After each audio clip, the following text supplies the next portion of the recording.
বলক আজি দুটা ধুনীয়া পাৰ্চেলৰ আনবক্সিং কৰোঁ সদায়নো কিমান নিজে পাৰ্চেল পেক কৰি থাকিম নহয় জানো বলক তেতিয়াহ'লে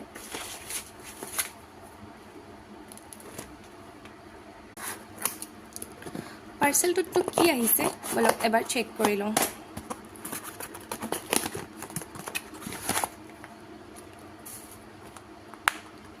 এটা সৰু বক্স আৰু তাত আছে এইখিনি হৈছে ষ্টোন জুৱেলাৰী মেকিঙৰ কাৰণে ইউজ হোৱা যিখিনি ষ্টোন হয় সেইখিনি হয় ইয়াত বিভিন্ন ধৰণৰ কালাৰ্ছ এভেইলেবল আছে আৰু বলক ইয়াৰ নেক্সট পাৰ্চেলটো অপেন কৰোঁ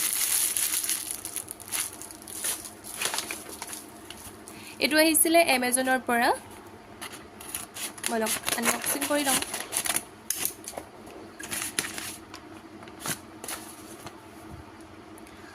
আৰু এইটোত আছে এটা মাইক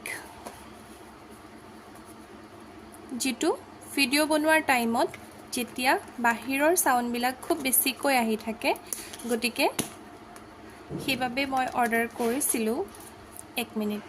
মই ৰিভিউটো চাই অৰ্ডাৰ কৰিছিলোঁ নাজানো বাৰু কেনেকুৱা হ'ব পাৰে কোৱালিটিটো সাউণ্ডৰ ইউজ কৰিলেহে ক'ব পাৰিম গতিকে এইটো হৈছে সম্পূৰ্ণ লুকটো ইয়াত দুটা মাইক আছে আৰু কোৱালিটিটো ভালেই হ'ব লাগে সাগে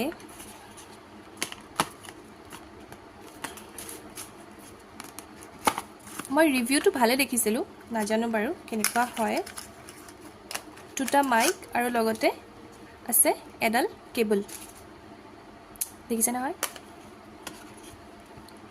কেতিয়াবা এনেকুৱা হয় ওচৰত যেতিয়া কিবা কনষ্ট্ৰাকচনৰ কাম চলি থাকে কিবা যেতিয়া গাড়ী মটৰ খুব আৱাজ আহি থাকে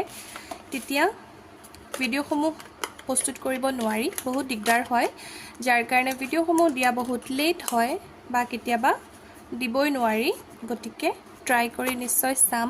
যদি ভাল পাওঁ তেতিয়াহ'লে আপোনালোককো নিশ্চয় জনাম দেই আজিলৈ আহিছোঁ বাই